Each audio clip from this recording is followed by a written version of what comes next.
We've all been to Detroit. The first business you see upon entering is the Cedars restaurant. Now, it's always looked exactly the same and has for my entire lifetime. The sign out front has always had a welcoming message on it, and generally the same one for years. That all ended in September of 2020 when the Beachy Creek blaze blew through town. A research station was one of the first man-made structures to be kissed by the fire. But it was not the last.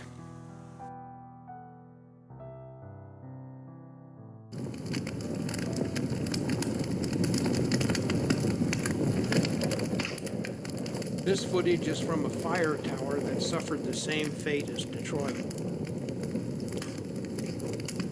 The brave little camera did not survive.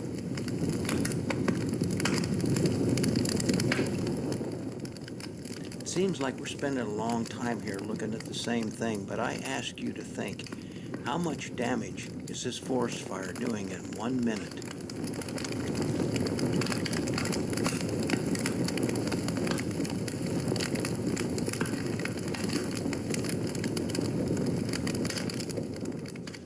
Three weeks after the fire, Chris scouted the area for deer and couldn't even find a single track. Undoubtedly, the animal world suffered severely in the September fire.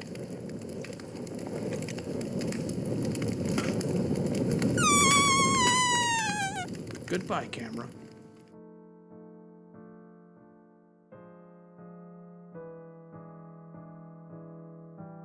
This Detroit now only lives in the mind. What remains has been changed forever.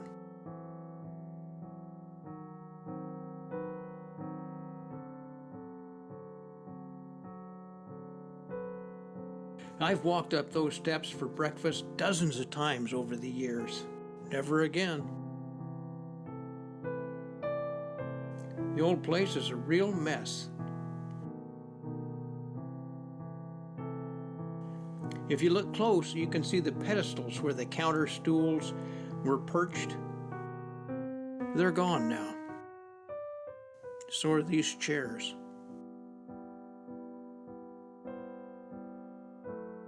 Green and gold hillsides are a different color now.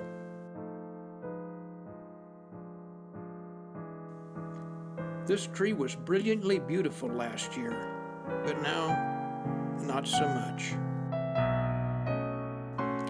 Entire hillsides wear the colors of fire and fire damage.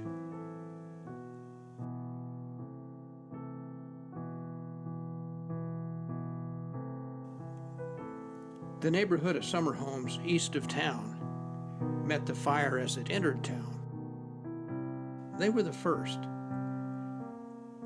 and they're only memories now.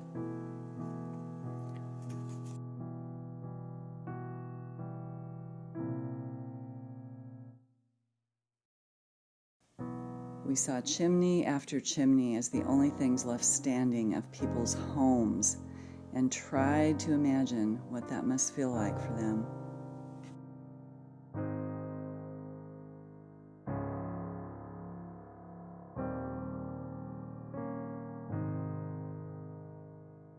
The fire ravaged the forests on the hills circling town as well.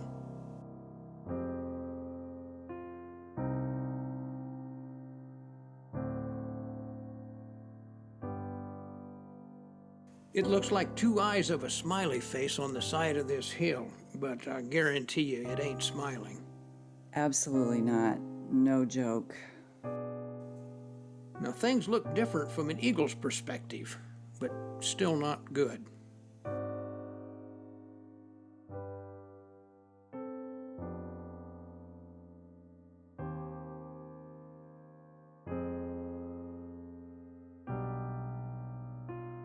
Here's a bit of irony. Way down there is a fire truck. It got just a tad burnt up. It's gonna need a little touch-up on the paint job. Yes, sir, it got hot. The little quickie market took a beating also. Lots of snacks went up in smoke. We stopped there countless times on our way east. Yep, Main Street really took a hit, but how did the rest of the town do? Let's go take a look at the houses. Not so good. Building after building sent heavenward on a plume of smoke. And speaking of heaven, well, let's just say that there will be no services here Sunday.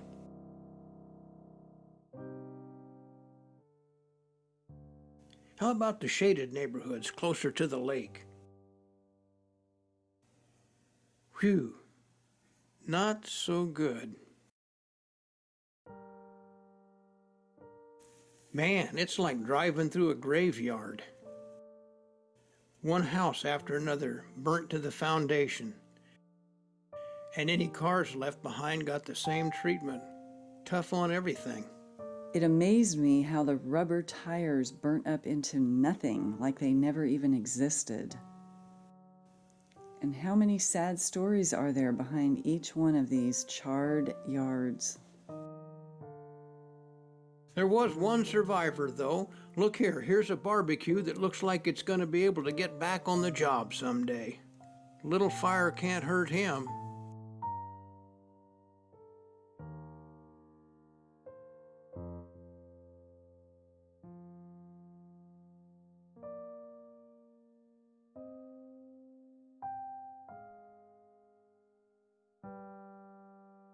But speaking of cars, and there is a lot of them that didn't make it, fires are really rough on cars. Now here's a camp trailer still hooked up on the pickup that was pulling it, but it didn't go in any further. And here's a couple more rigs and a pair of pot-bellied stoves. The stoves may work again, but the trucks look pretty shot.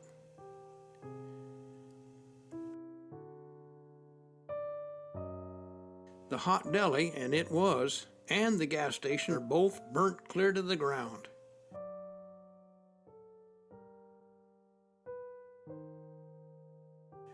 And so is the building next to the gas station.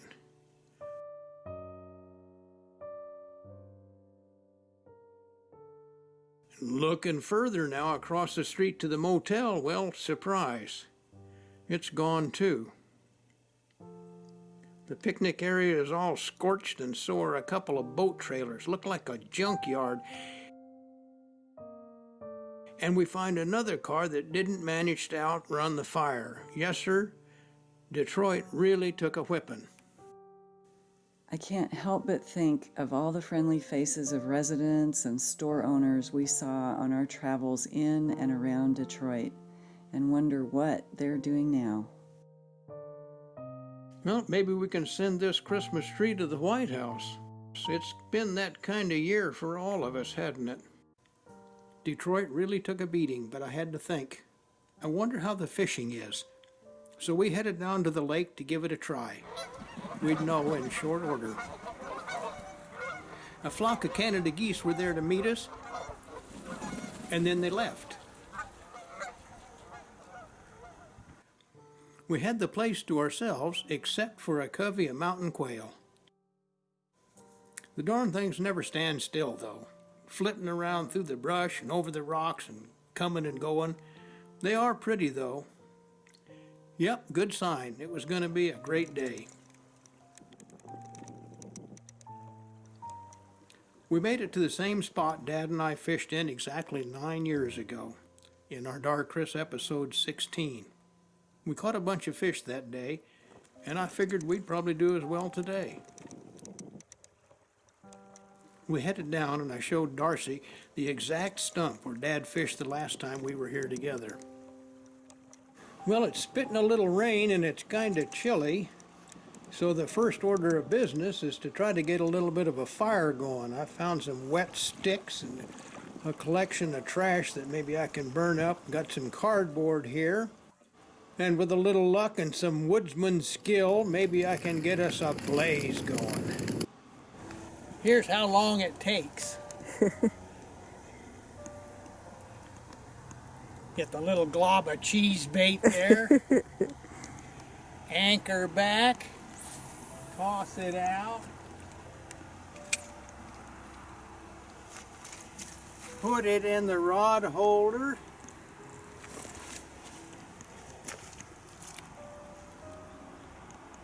Come on. No, it won't do it now with the camera running. Okay, okay, okay. Don't see anything. Oops.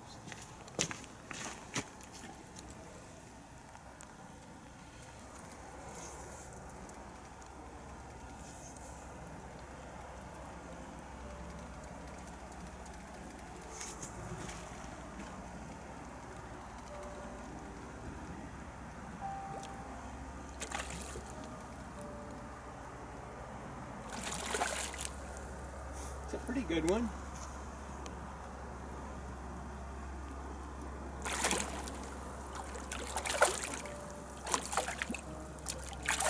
Yes, sir. Okay.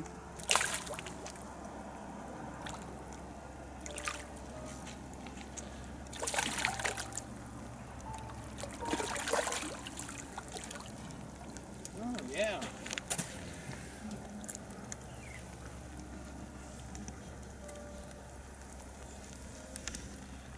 That's a nice fish. It is. Foot long, fat, Okay. ready for the pan. All right. Good fish.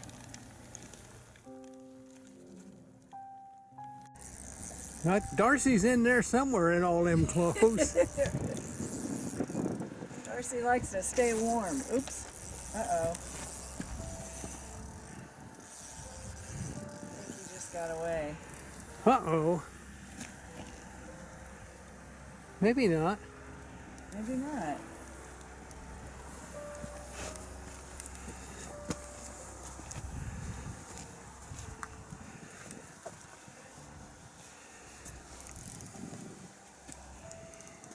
The battle is raging. Uh-oh. Come this way. Ah.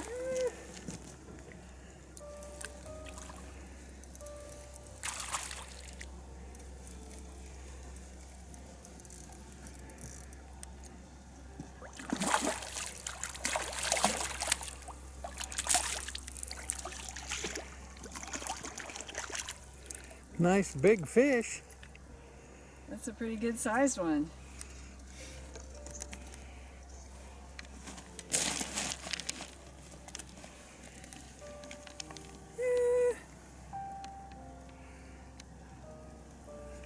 Yeah, he's 13, 14 inches. That's a pretty good fish.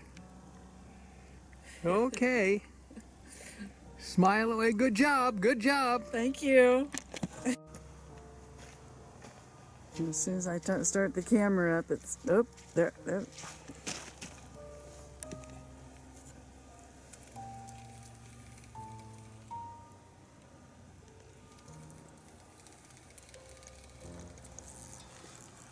Okay, this is a better one. Okay. Maybe.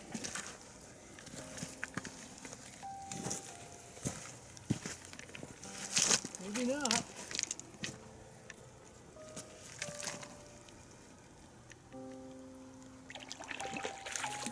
The fighter.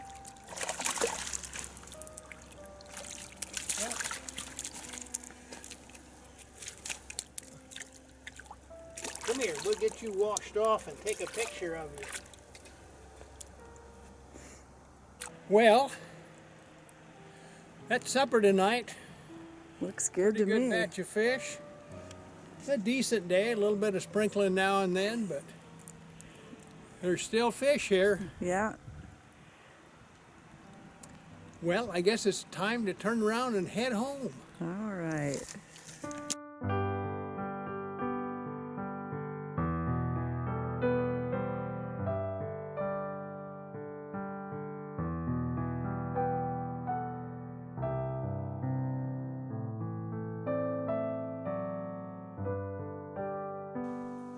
As we headed home, Darcie suggested that maybe we smoke our trout.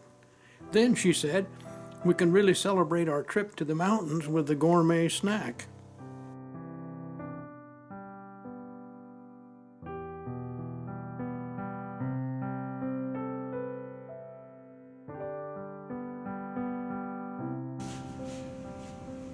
Well, Here I am in my COVID haircut, which means no haircut at all, and 3 nice trout we brought back from Detroit Lake today.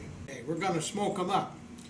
I got some brine here, and that's real simple to make. 1 quart of water, 1/4 cup of salt, and 1 cup of brown sugar. Okay. These trout are from 12 to 14 inches, perfect size for smoking. And we'll stick them in this plastic bag.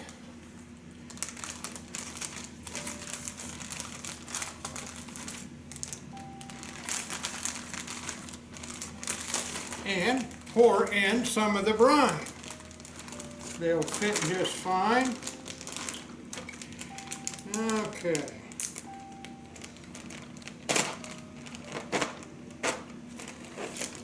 And that's it.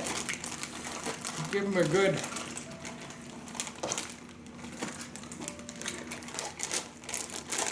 soaking and sloshing around in there to get everything on them.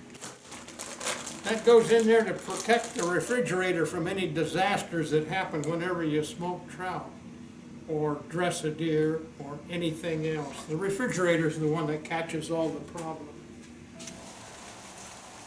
Okay. Now, I'll turn these occasionally in the next 24 hours and make sure they get a liberal dosing of brine. There, it looks like they're all pretty well covered in there. Stick them in the fridge.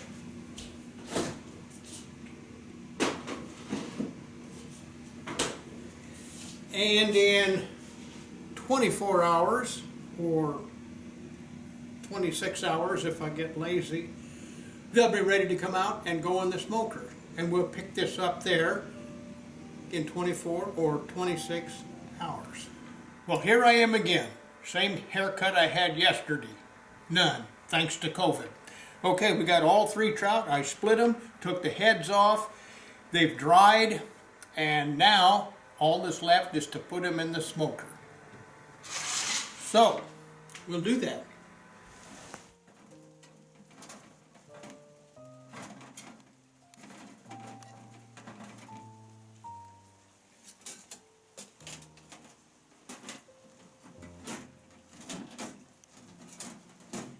We'll let that smoke about 160 degrees, 155 for about 3 hours. And there's nothing we can do now except once in a while come out and put a few more chips in and it'll be done.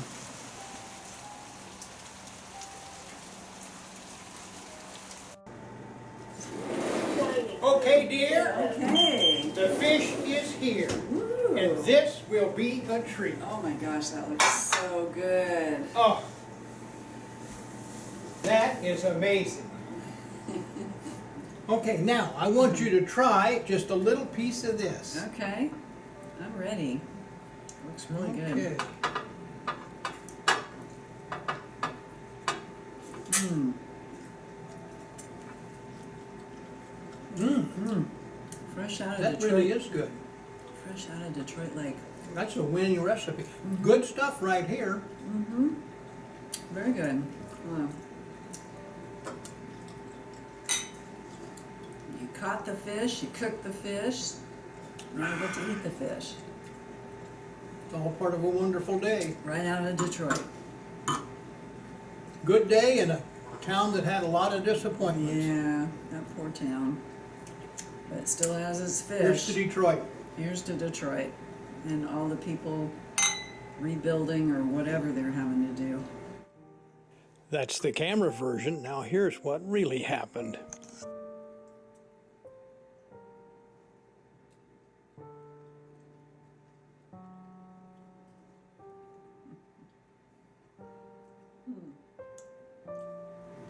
Tastes like cardboard that's been in a fire. That's not much of a secret recipe. I don't think so.